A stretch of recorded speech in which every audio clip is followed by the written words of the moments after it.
20º aniversário do Círculo de Oração da Segunda Igreja Presbiteriana Renovada de Fortaleza. Pregador, Pastor José Gomes. Senhor Jesus, amado Deus, Pai de amor, Pai de misericórdia, queremos te pedir, ó Senhor Jesus, que o Senhor o primeiro e último lugar, Senhor, aqui. Deus, o Senhor, Rei da Glória, que já está no nosso meio, que o Senhor entre nas nossas vidas, em todas as áreas, e venha reinar, Senhor. Que nesse dia, que nós nos purificamos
Aleluia, Jesus.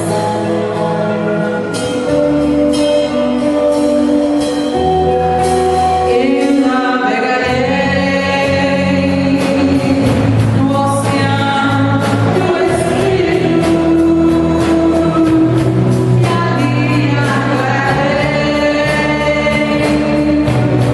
ao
juntos pela fé, salva a igreja na paz do Senhor.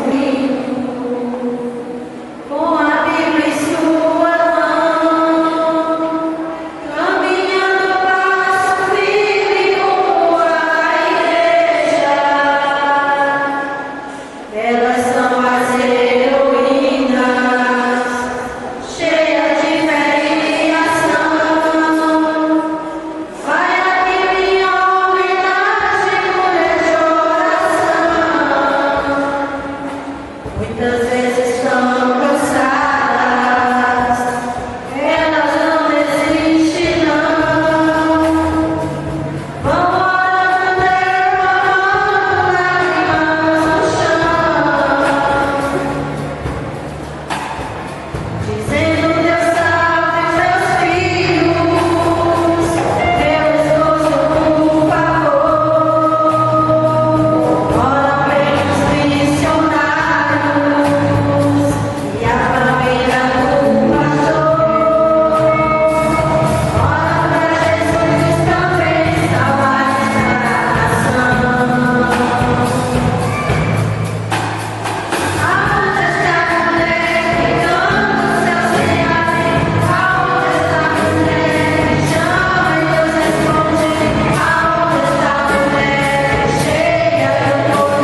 basta.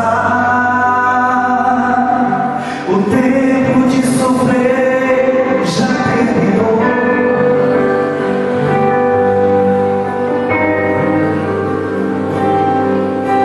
Siga em frente, é a resposta de Deus hoje pra você.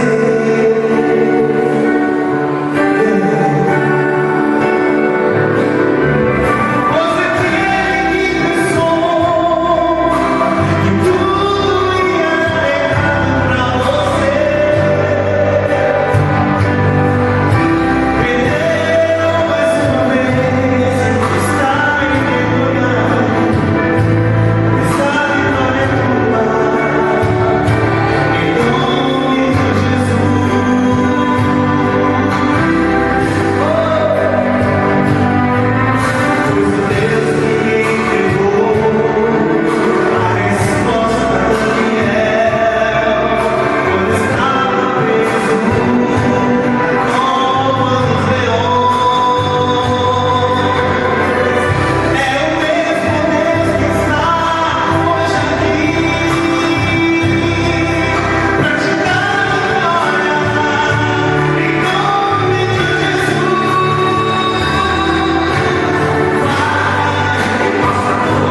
Imagina o cara segurão, imagina esse bam, bam, bam. Não. O joelho dele vai se dobrar na presença do Senhor. Porque Ele é o nosso Deus, Criador dos céus e da terra. Homem aqui nessa terra, ele pode até ser grande, mas o nosso Deus é maior. Os reis se amaram na presença do Senhor. Os reis se amaram, os povos se curvam, as bocas se abrem, as mãos se levantam para dizer que tu és o rei, para dizer que tu és o Senhor, para dizer que tu és o Senhor.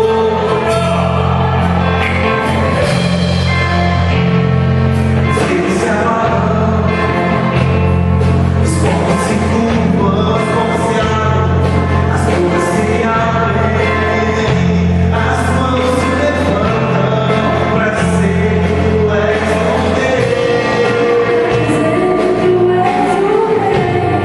para dizer que tu és o Senhor. O teu reino é eterno, teu reino é sem fim,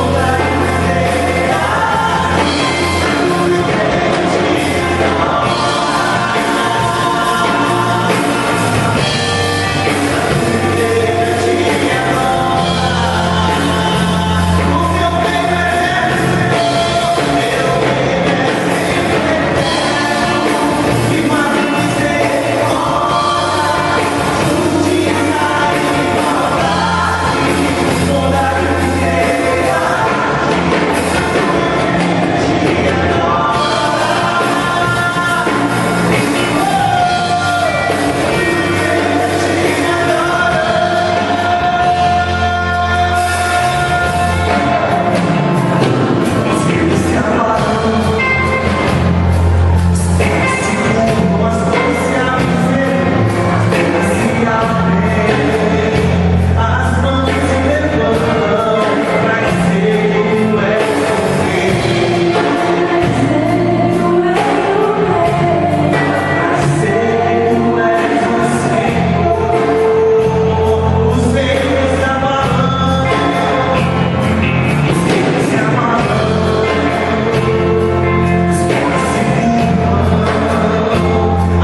pelo seu histórico de vida ministerial.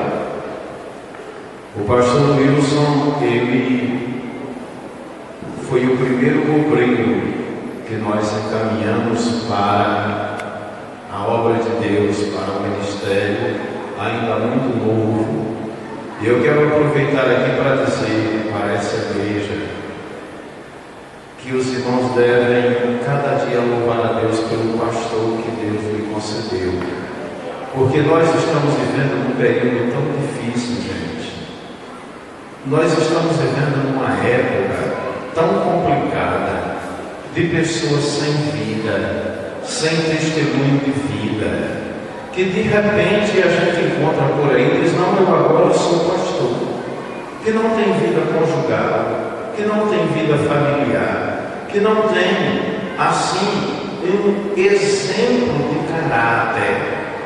O pastor que vocês têm não é um homem que caiu de paraquedas aqui, é um homem que aceitou Jesus neste ministério, que foi gerado neste ministério, que, como eu, foi enviado ainda muito novo para a obra de Deus, que se casou com uma jovem que foi gerada neste ministério e que já vai para 25 anos de casamento, que gerou filhos que já são avós antes de mim. Oh, que inveja! Está entendendo, irmãos?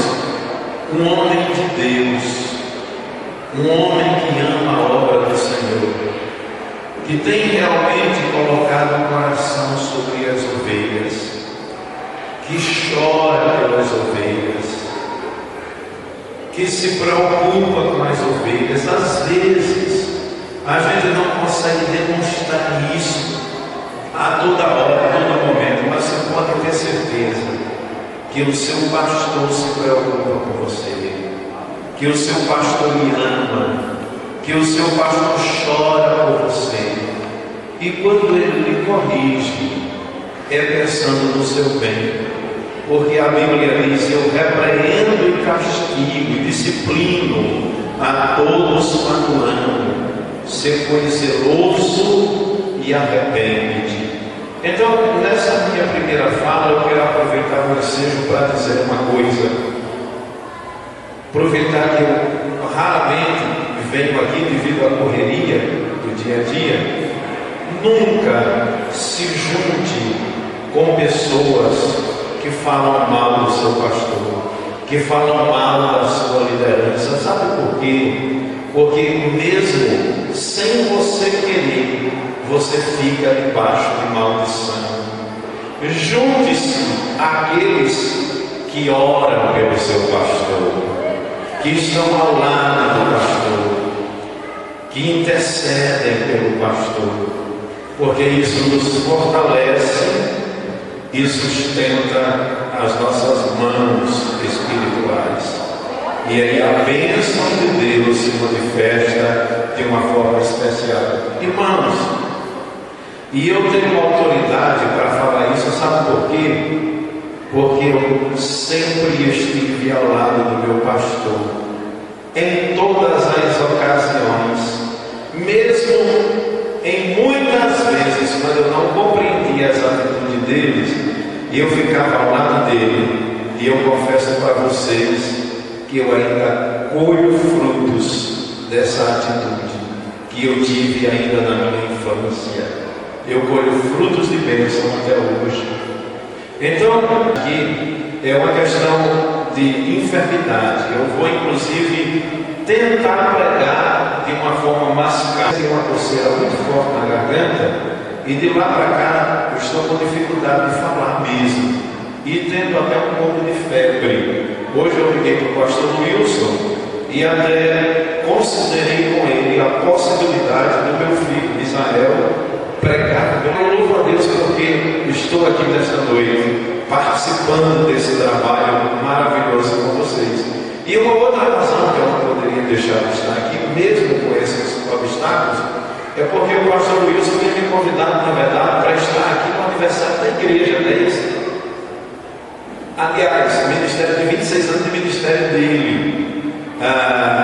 E eu não pude, porque eu estava exatamente nos Estados Unidos. Eu digo, então eu não posso realmente por aí. Eu queria que o máximo estivesse aqui, mas eu digo, mas no aniversário do ciclo de oração nós vamos estar em nome de Jesus. E aqui estamos felizes, alegres na presença do Senhor. Tem o tempo que nós temos, porque as horas passam rápido. Tentar para mais calmos, depende do entusiasmo aqui, e fazer algumas considerações deste salmo de número 24, os louvores e tudo contribuindo para que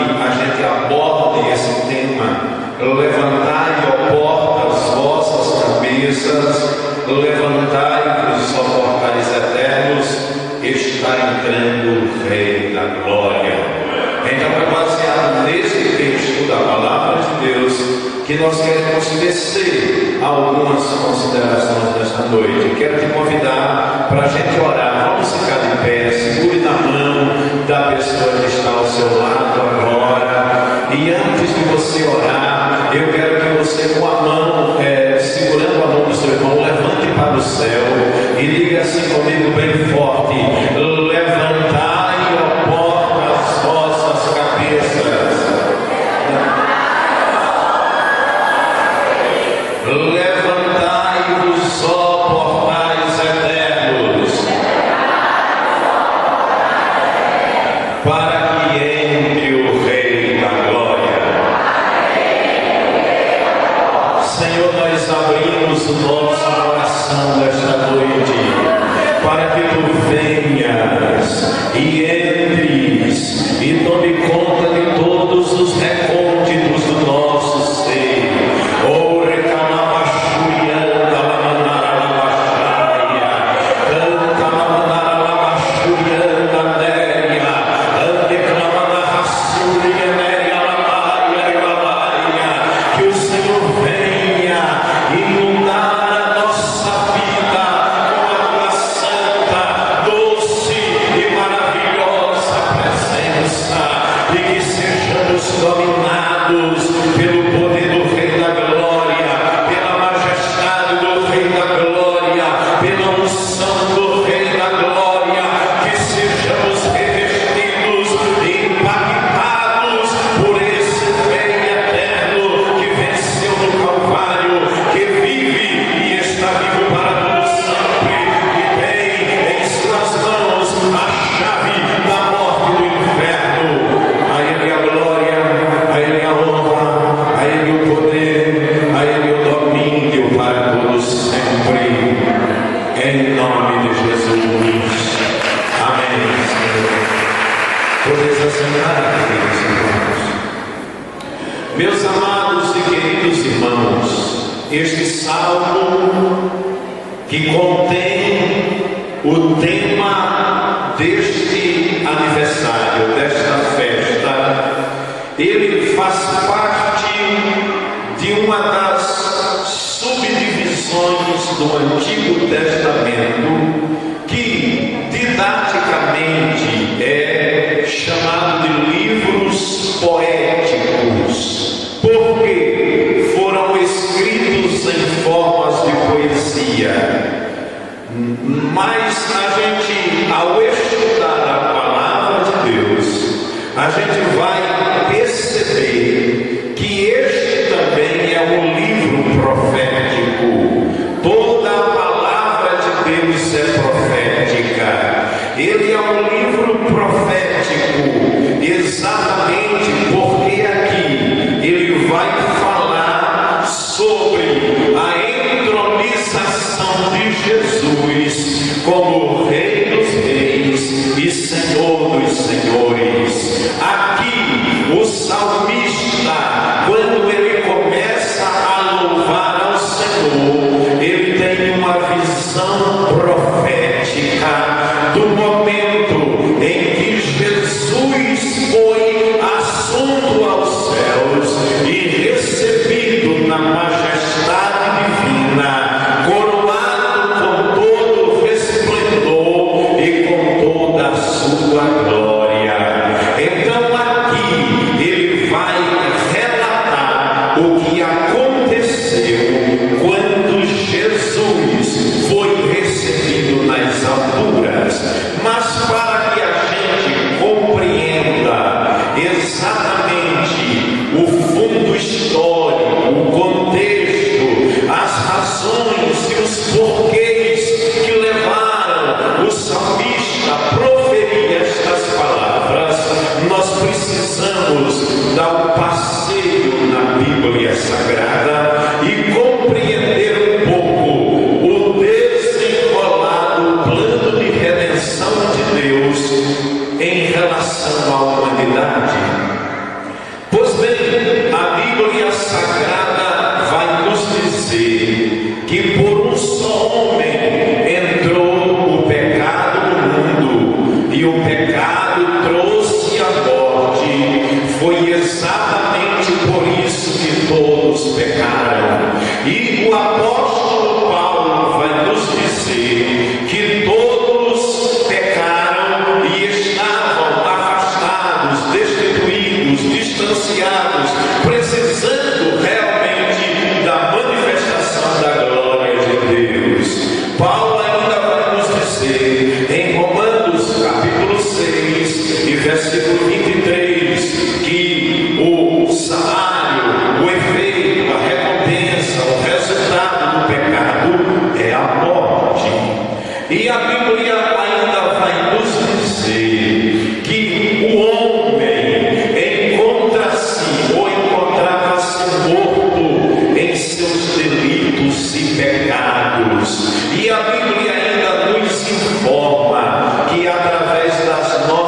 boas obras, que através das nossas boas ações nós jamais teríamos condição de agradar suficientemente a Deus, a ponto de conseguirmos, através de boas ações, a nossa salvação. Então, o homem estava irremediavelmente perdido.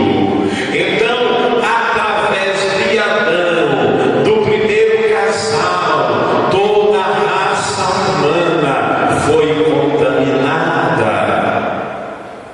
Quando Adão e Eva pecaram ali no jardim do Éden, em Adão toda a humanidade estava corrompida. Sabe por quê? Porque cada semente produz de acordo com a sua espécie. E se todos nós, como a Bíblia afirma, somos descendentes de Adão, e se a semente de Adão estava corrompida, naturalmente todo homem, toda mulher que nascesse no planeta Terra já nasceria trazendo em seu coração a semente do pecado original. Por isso que o salmista vai dizer: eu fui gerado em pecado, e em iniquidade me concebeu a minha mãe. Agora, meus queridos, surge um grande problema. É que se toda a raça humana em Adão estava corrompida, e se um homem foi instrumento de queda, se um homem trouxe a condenação para toda a humanidade, legalmente outro homem deveria ser instrumento de redenção, instrumento de salvação. Mas onde é que Deus iria encontrar um homem que pudesse ser instrumento de redenção, que pudesse ser instrumento de salvação para a humanidade? Deus não é pego de surpresa. Lá no jardim do Éden, Ele manifesta, Ele revela o plano que tinha estabelecido antes da fundação do mundo, quando Ele diz: da semente da mulher nascerá alguém que esmagará a cabeça da serpente. Deus estava revelando o plano que Ele tinha para redimir a humanidade. Em outras palavras, Deus estava dizendo o seguinte: eu plantarei a minha semente no ventre de uma virgem e trarei à terra o meu filho, que será gerado de semente divina, portanto não terá a contaminação do pecado, e o diabo não poderá fazer reivindicação sobre a vida dele. Como ele também será gerado no ventre de uma mulher, ele também será um homem sem pecado. Eu trarei à terra alguém que é 100% homem, mas também é 100% Deus. E como homem, ele terá condição de colocar a mão no ombro da humanidade. E como Deus, ele poderá colocar a mão no ombro da divindade e ser mediador entre a criatura e o Criador. Aleluia! Ali estava estabelecido o plano de redenção.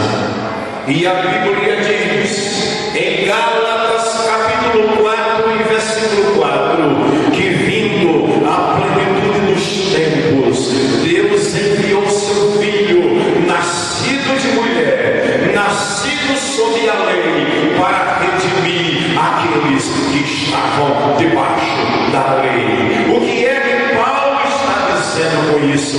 Que no tempo certo, na hora exata, na ocasião oportuna, no Kairos de Deus, Jesus entra legalmente neste mundo como Filho do Homem e se torna como qualquer ser humano habitando no planeta Terra. Por isso que o apóstolo João inicia o seu evangelho falando sobre Jesus, dizendo: no princípio era o verbo, e o verbo ali é palavra, e ele diz: e o verbo estava com Deus, o Logos era Deus, ele estava no princípio com Deus, todas as coisas foram feitas por ele, por Jesus, e sem ele nada do que foi feito se fez. Nele, em Jesus, estava a vida, e a vida era a luz dos homens, e a luz resplandece nas trevas, e as trevas não a compreenderam.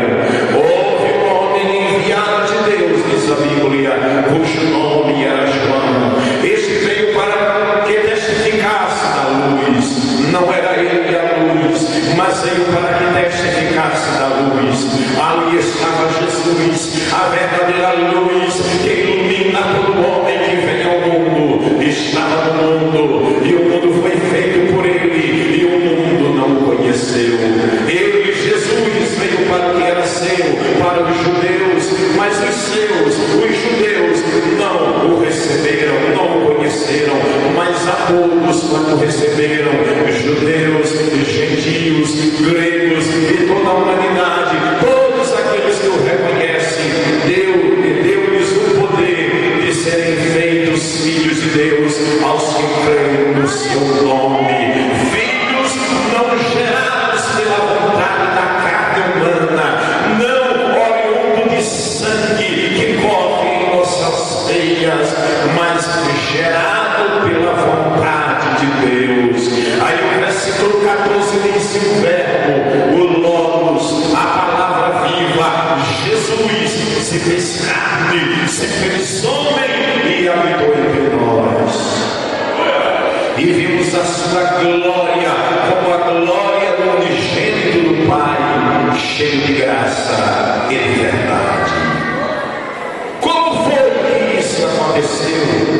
Como foi que ele desceu dos pináculos da eternidade e entrou no ventre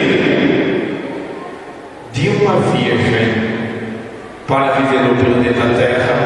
A Bíblia nos diz que um anjo apareceu a uma virgem de Nazaré chamada Maria e disse-lhe: salve, agraciada, o Senhor é contigo, bendita és tu entre as mulheres e bendito é o fruto do teu ventre. E ela não entendeu, porque ela era solteira, estava desposada, estava já separada para o casamento, mas ainda era virgem. E aí o anjo diz: tu conceberás e darás a luz ao filho e colocarás o seu nome de Jesus, porque ele salvará o seu povo do seu pecado.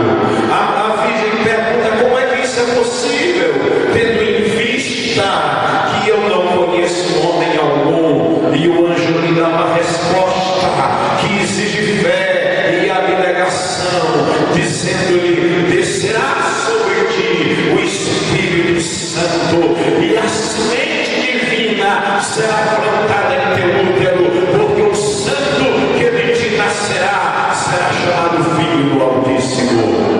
E ela, compreendendo que foi escolhida para trazer o Filho de Deus à terra, ela submete-se completamente ao Senhor, dizendo: eis aqui a serva do Senhor, cumpra-se em mim segundo a sua palavra.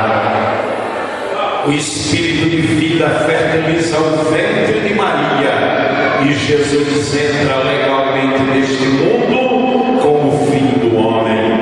E aqui na terra, como Filho do Homem, ele não utilizou-se dos atributos da divindade, ele viveu como qualquer homem, porque ele veio para se identificar conosco, foi exatamente por isso que ele teve fome, foi exatamente por isso que ele teve sede, que ele teve sono, que ele se alegrou, que ele se entristeceu, que ele chorou. Ele foi em tudo tentado, como diz a palavra em Hebreus, porém nunca pecou, porém nunca cedeu à tentação.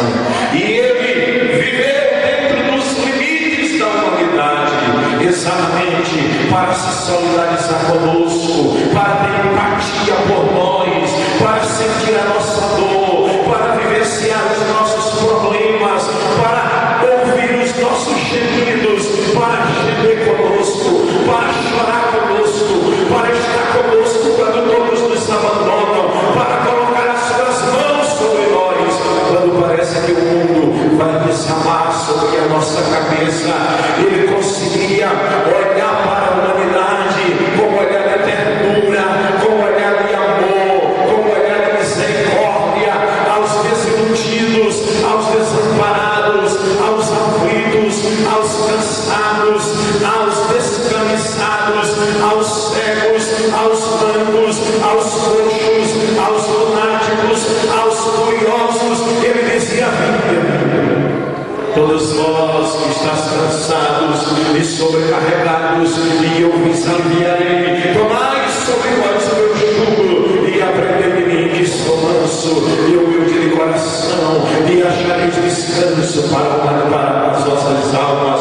Ele conseguia olhar para a humanidade com os olhos da divindade e conseguia enxergar em cada pessoa um potencial, algo tão bonito, nas pessoas feias, nas pessoas desiludidas, feias pelo sofrimento imposto na sua trajetória de vida, feia por causa da falta de oportunidade, feia por causa do desprezo, da rejeição, da dor, da depressão, da fome, da pobreza, da miséria. Ele conseguia ver o potencial de Deus naquela pessoa e o desabrochar da semente divina em todos os seres humanos que habitam no planeta Terra, porque todos são especiais para Ele. Quando Ele desenvolveu o seu ministério terreno, Ele colocou o seu coração sobre a necessidade da humanidade, via a todos com imensa compaixão e misericórdia, e Ele sabia que teria que fazer uma troca desigual com o ser humano. O homem estava dominado pelo pecado, a justiça de Deus exigia a punição, e Jesus vem a este mundo para se tornar a justiça de Deus. A Bíblia diz que aquele que não conheceu o pecado, Ele o fez pecado, para que nele nós nos tornássemos justiça de Deus. Jesus veio para assumir o nosso lugar, para ser o nosso substituto na cruz do Calvário. Ele veio para morrer a nossa morte. Ele veio exatamente para assumir aquilo que eu deveria carregar. Foi uma aliança, foi uma troca desigual sim, porque o que é que eu poderia oferecer para Ele? Uma aliança significa que tudo que é meu é teu, tudo que é teu se torna meu, mas eu só podia, pastor Valmir, dar para Ele pecado, enfermidade, doenças, rebeldia, orgulho e todo tipo de esquisitice que norteia, que caracteriza o ser humano. Nós que habitamos no planeta Terra somos tão cheios de coisas tão desconexas e buscamos tantos nossos direitos, gostamos de transferir as responsabilidades, culpar os outros, de nos vitimizarmos, de colocarmos a culpa nos outros. Ele veio exatamente para pegar tudo isso que faz parte de nós e levar sobre Ele. E em troca, Ele veio para me dar a sua vida, veio para me dar o seu perdão, Ele veio para me dar a sua paz. Ele veio para receber uma coroa de espinho, para me dar uma coroa de glória. Ele veio para assumir o meu lugar. Foi a troca do Calvário. Foi para isso que ele veio. Foi por isso que ele se humanizou. Durante 3 anos e meio aproximadamente, ele desenvolve um ministério revolucionário. Ele conseguiu forjar o seu caráter na vida de 12 homens, que se transformaram em 70, que alcançaram multidões, que gerou uma igreja que subsiste em todas as eras, em todos os séculos. Mais de 2000 anos se passaram e a igreja continua vibrante e vitoriosa, porque ele disse: eu edificarei a minha igreja e as portas do inferno não prevalecerão contra ela. Dê uma salva de palmas para esse que é o Senhor dos Senhores.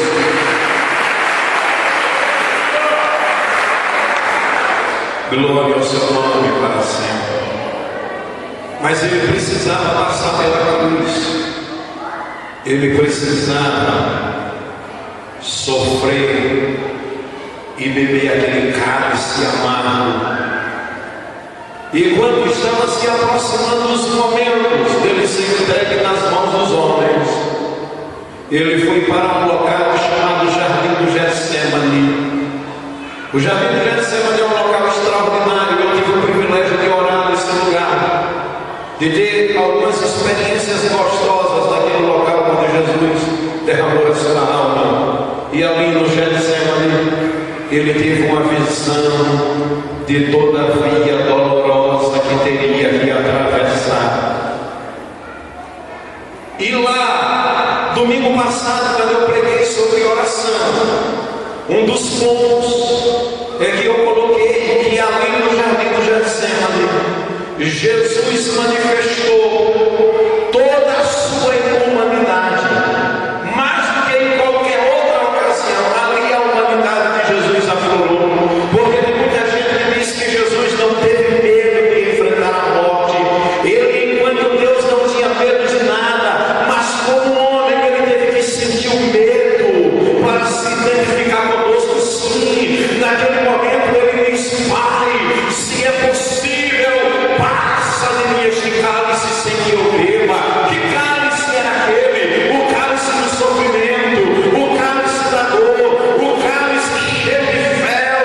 Ele diz: se é possível, passa sem que eu beba. Mas o que é muito importante é que o homem Jesus estava disposto a submeter a sua vontade à vontade de Deus. Meus queridos irmãos, ele estava ali anulando a sua vontade quando ele diz: todavia não seja feito aquilo que eu quero, mas sim aquilo que tu queres. E ao submeter a sua vontade à vontade do Pai, ele ia levado à cruz. E glória a Deus, porque ele foi levado à cruz. Porque se ele não tivesse sido levado à cruz, nem eu nem você, ninguém, nenhum de nós estaria aqui.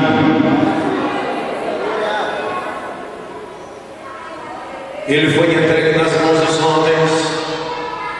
Ele foi torturado. Eu não tenho tempo de caminhar com vocês pela via dolorosa, mas para que vocês tenham uma ideia, como vocês já sabem, ele recebeu pelo menos 39 chicotadas com um açoite que era feito de couro trançado, com chumbo e ossos pontiagudos amarrados. E cada chicotada que Jesus recebeu, feridas profundas foram abertas no seu corpo, e ele, como ovelha muda perante os seus tosquiadores, ele não abriu a sua boca, mas eu imagino que ele apenas gemia. Imagine você que o corpo de Jesus ficou completamente desfigurado. Ele se tornou uma verdadeira carne sanguinolenta ao olhar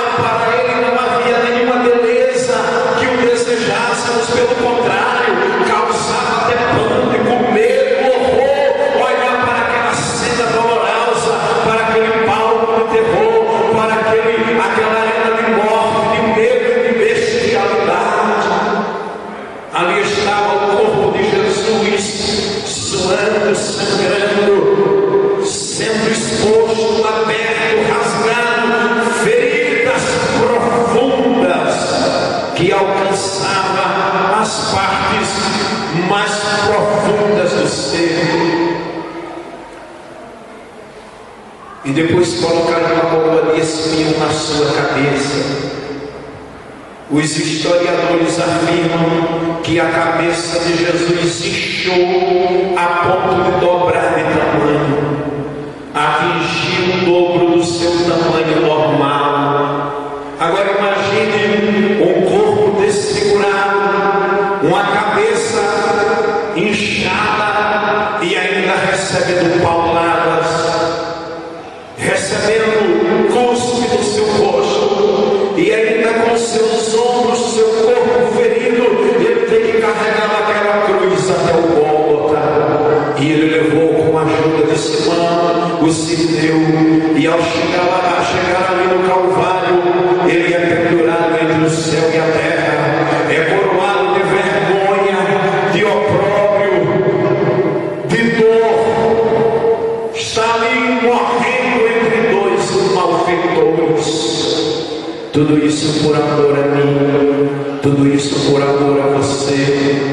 Ele estava ali morrendo a minha morte para que eu pudesse viver a sua vida. Ele estava sendo maldição para que eu me tornasse bênção de Deus.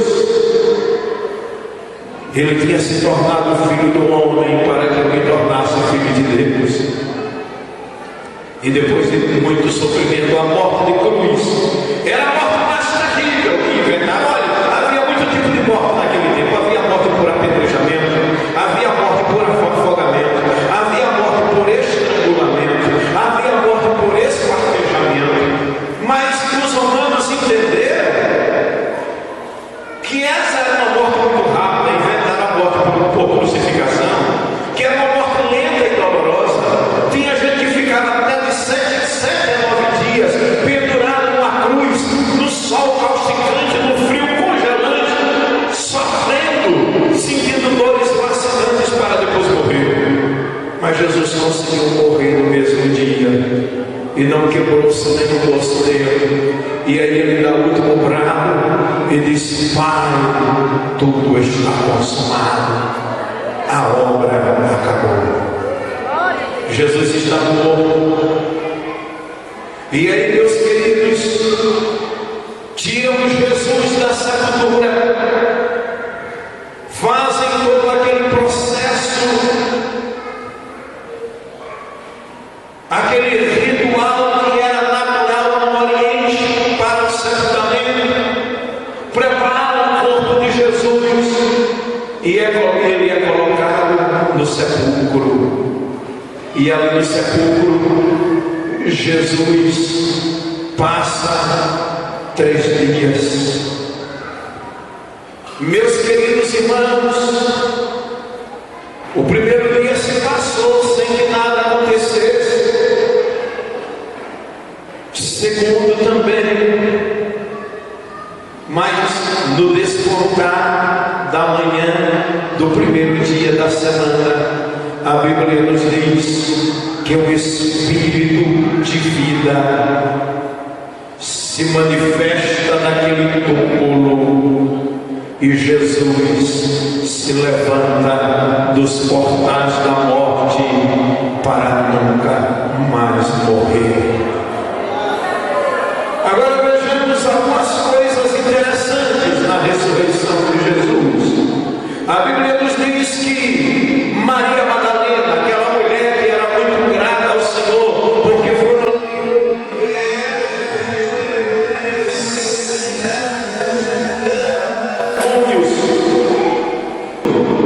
foram libertas de 7 demônios, ela vai até o sepulcro. E quando chega ali, percebe que aquela pedra de 2.000 quilos não estava no lugar. E ela começa a chorar, porque ela imaginou que haviam roubado o Senhor, o corpo do seu Senhor. Quando de repente ela vê por detrás de si alguém que está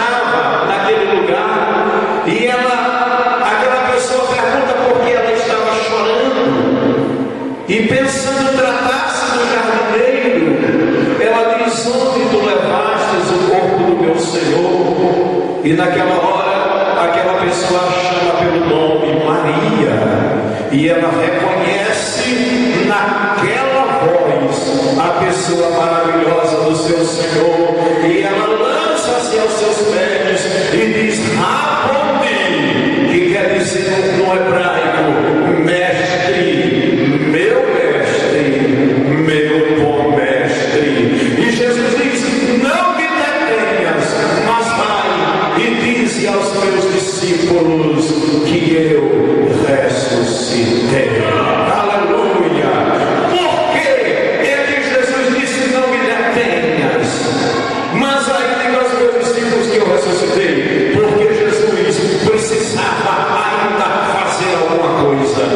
Meus irmãos, John Stott, um teólogo reformado, analisando essa passagem, ele afirma que Jesus foi até ao inferno.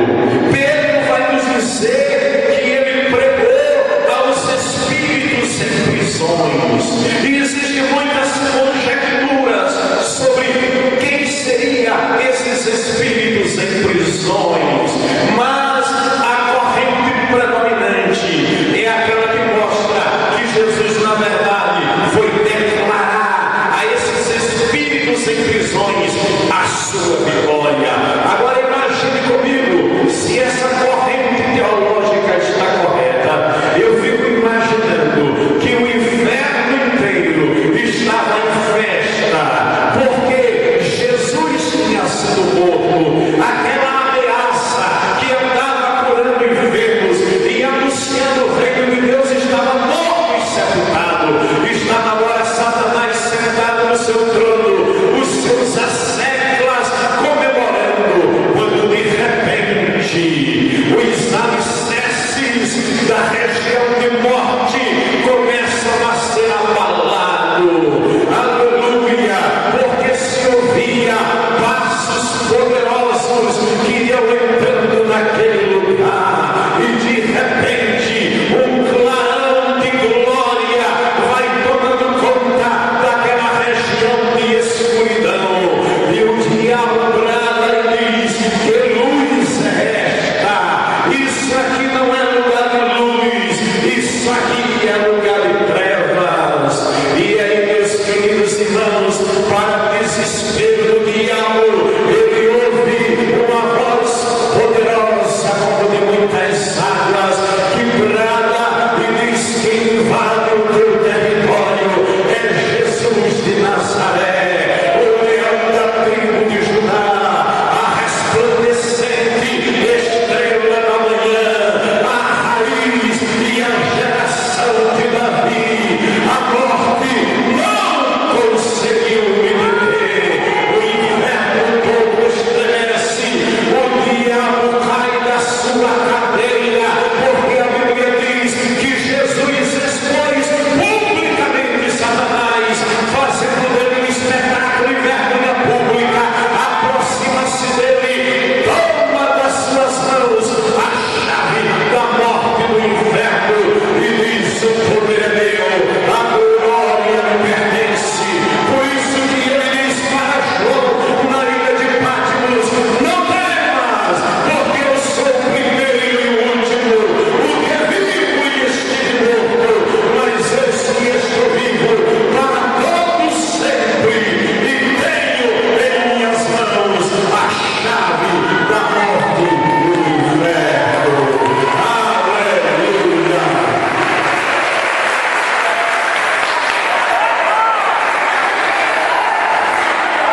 Jesus, após a sua ressurreição e após a declaração da sua vitória no inferno, ele ainda ficou 40 dias aqui na terra.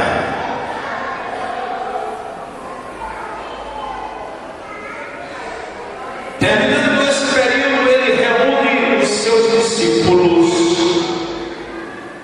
no Monte das Oliveiras, em Atos dos Apóstolos, capítulo 1.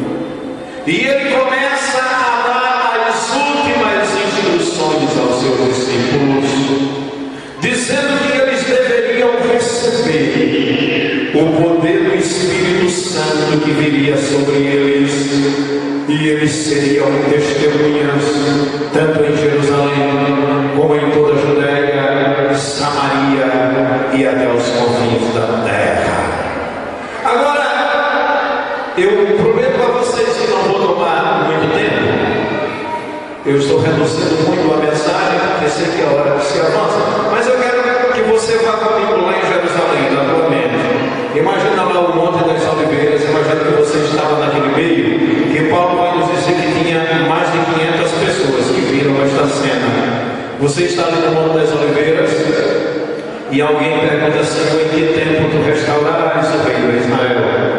Aí Jesus diz: não vos compete saber os tempos ou as épocas que o Pai estabeleceu segundo o seu próprio poder, mas recebereis poder ao descer sobre vós o Espírito Santo, e sereis minhas testemunhas, tanto em Jerusalém, como em toda a Judéia, Samaria e até os confins da terra. Você consegue ouvir essas palavras de Jesus lá? A Bíblia diz que depois que ele proferiu essas palavras, a Bíblia diz que ele começou a ser elevado às alturas, ele começou a ser assunto aos céus, ele começou a subir para a glória do Pai. E você está vendo agora, você está lá em Jerusalém comigo, no Monte das Oliveiras, você está vendo essa nuvem, você está vendo Jesus subindo para o céu. Você vai erguendo a cabeça e de repente dois seres da mais alta patente celestial se aproximam e diz: varões, homens e mulheres da Galileia, do Brasil, de Fortaleza, do Bom Jardim, da Igreja Presbiteriana Renovada do Bom Jardim, porque estáis olhando para as alturas, este Jesus que dentre vós foi assunto aos céus, do mesmo jeito que o viste subir, um dia ele voltará para vós. Aleluia! Conseguiu ver isso comigo? Agora eu peço que você vá comigo para o céu agora. Você vai sair de Jerusalém e vai comigo para o céu, para o Salmo 24, porque Atos capítulo 1 vai nos dizer como Jesus subiu, e o Salmo 24 vai nos dizer como foi que ele foi recebido quando chegou lá. Agora, veja bem, chegou comigo lá no céu agora. Imagina que você está diante de um portal celestial, um portal de ouro, aleluia, uma porta linda e maravilhosa, e o Filho de Deus vai subindo. Aí de repente, quando Jesus vai subindo, um ser celestial, de uma forma solene, diz para todas as miríades do céu, e diz: levantai, ó porta, as vossas cabeças, levantai-vos, ó portais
Jesus, possuindo um corpo, pergunta: quem é este Rei da Glória?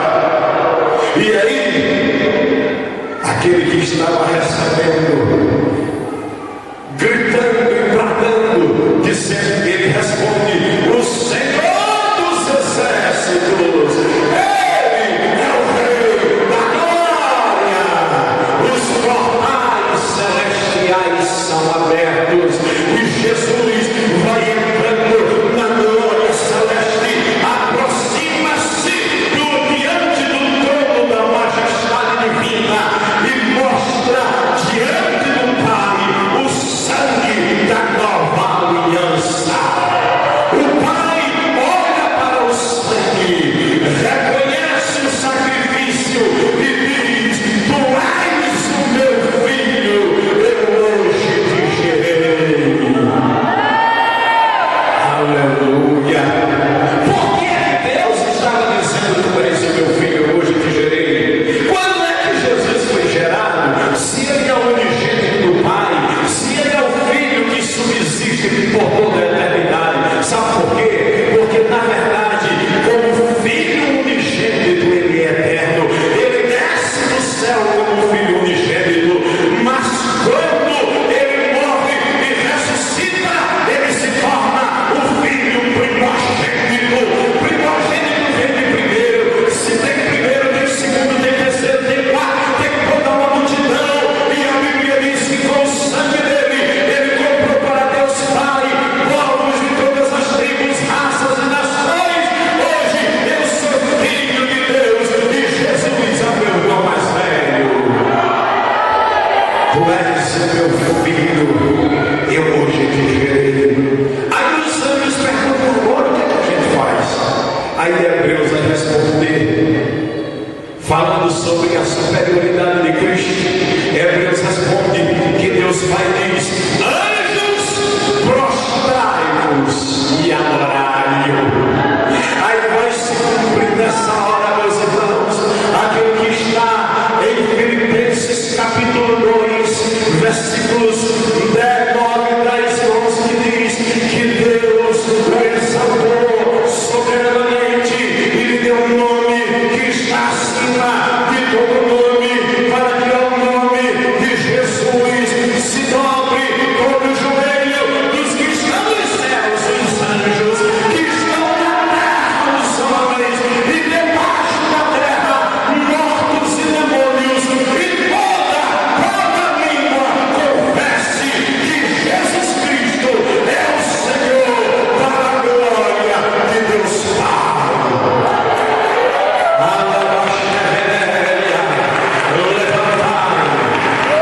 Ó igreja presbiteriana renovada, levantai agora, ficai-vos de pé. Levantai-vos, a igreja presbiteriana renovada, levantai-vos, a igreja do Deus vivo, porque o Rei da Glória já entrou em vós, já está entronizado em vós. Ele é o Rei da Glória. Continue adorando, continue exaltando, continue bendizendo, continue reconhecendo. Abra o seu coração, glorifique, deixa que este Rei domine todos os setores da sua existência, que ele seja exaltado, louvado e adorado em cada situação da sua vida.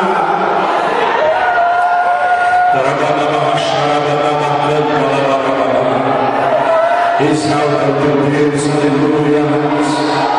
Engrandecido é o teu nome, Jesus, aqui neste lugar. Ó Deus, abençoa de uma forma tão especial, Senhor. Aquece, meu Deus, este coração contrito. Ó Deus, recebe a adoração, meu Deus. Abençoa, meu Deus, a tua igreja. Em nome de Jesus. Aleluia. Glória a Deus. A oportunidade está aberta para você.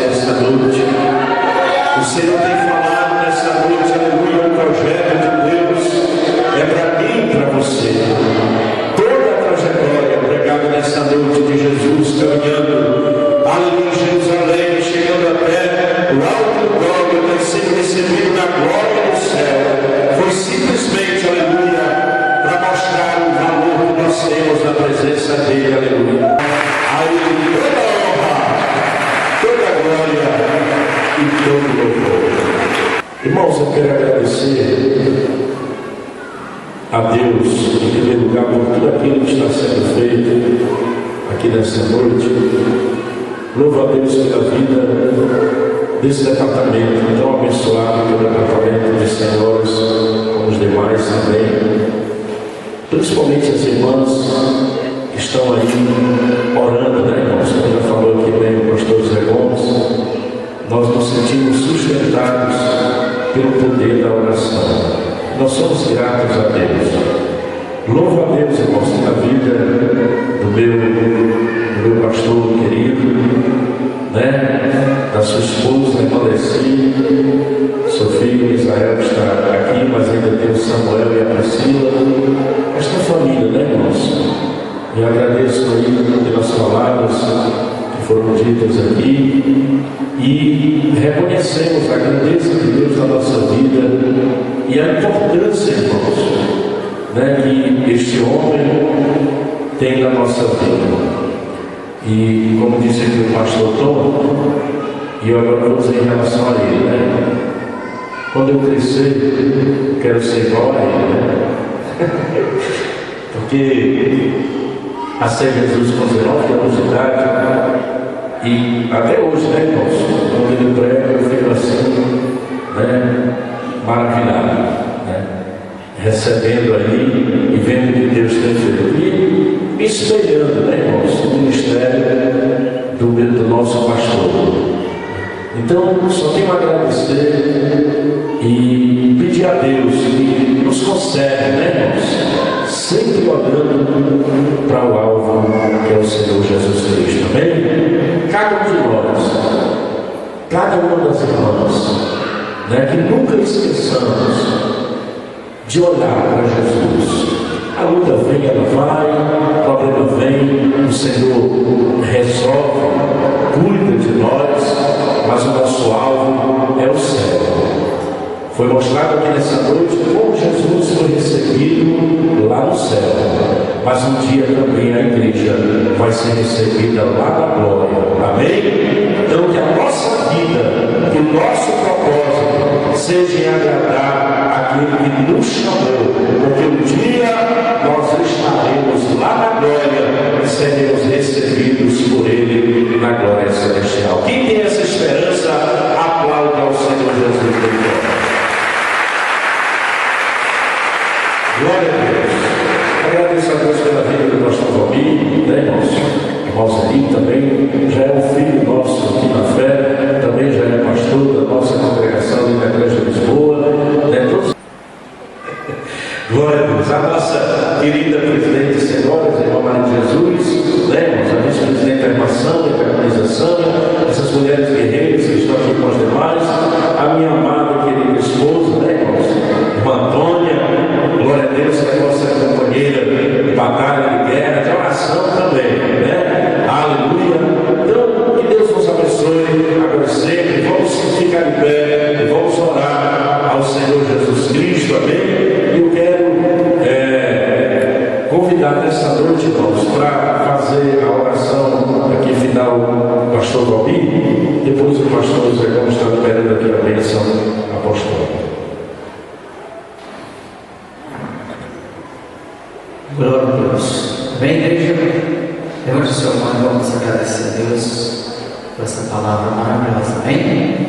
Senhor, nosso Deus, nosso Pai, meu Deus, nós te agradecemos, Pai, nessa noite, meu Deus, porque o Senhor falaste ao nosso coração, meu Deus, através desta palavra, meu Deus, usando a vida do nosso pastor. Meu Deus, assim, Pai, que esta palavra, meu Deus, ela possa fluir, meu Deus, nas nossas vidas, Senhor, que através das nossas vidas, Pai, possa fluir na vida de outras pessoas também, Senhor, possam ser alcançadas também, Senhor, meu Deus, através da tua glória, sendo manifestada no nome santo e poderoso de Jesus, Pai. Nós oramos e te agradecemos por tudo, no nome de Jesus. Amém. Que a graça de nosso Senhor e Salvador Jesus Cristo, que o amor de Deus, nosso Pai, que as consolações e a comunhão do Espírito Santo esteja sobre vós, irmãos, e sobre todo o povo de Deus na terra, agora e sempre. Amém, Jesus. Amém. Deus abençoe, irmãos. Paz.